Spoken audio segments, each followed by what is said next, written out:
provinces and territories to protect this institution, to grow the institution, to meet the changing needs of Canadians all across the country, and to make sure that we work closely with provinces and territories to get it right. Canadians are expecting us to do that on their behalf. The honourable member, l'honorable député de Richmond-Arthabasca. Monsieur le Président, choses au cours de leur dernier mandat quant aux demandes spécifiques du Québec, comme par exemple le rapport d'impôt unique, le dossier du troisième lien ou les enjeux qu'on avait au niveau de l'immigration illégale à la frontière au Québec, pour ne nommer que cela. J'ai une question très simple pour le premier ministre aujourd'hui.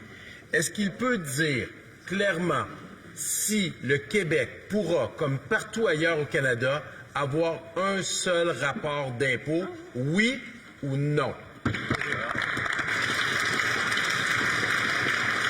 L'honorable ministre du Revenu national. Québec. Pardon? OK.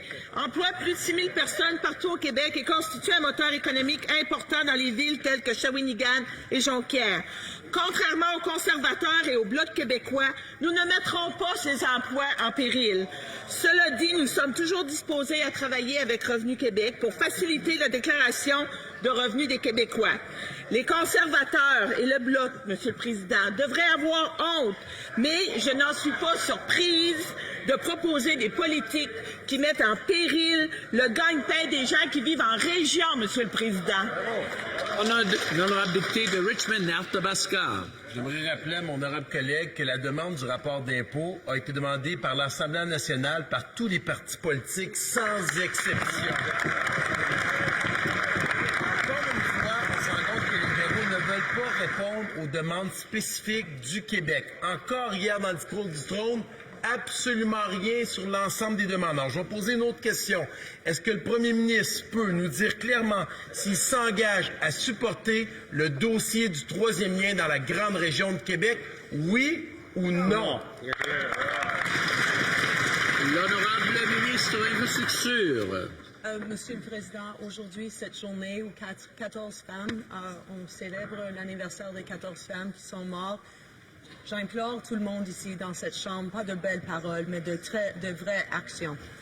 Les enjeux de mobilité sont très importants pour la région de Québec et c'est notamment pourquoi nous investirons 5,2 milliards dans les infrastructures de transport en commun au Québec au cours des 10 prochaines années. Nous savons que le projet d'un troisième lien est très important pour les gens du Québec et de la Rive-Sud et ses représentants. Nous allons continuer de suivre l'évolution du dossier de près et nous attendons toujours une proposition. The honourable member for Kamloops, Thompson-Caribou.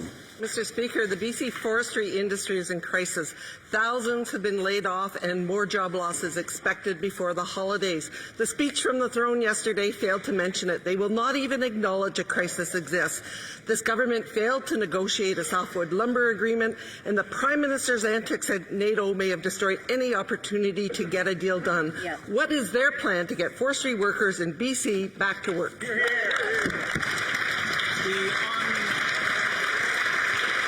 The Honourable Deputy Prime Minister.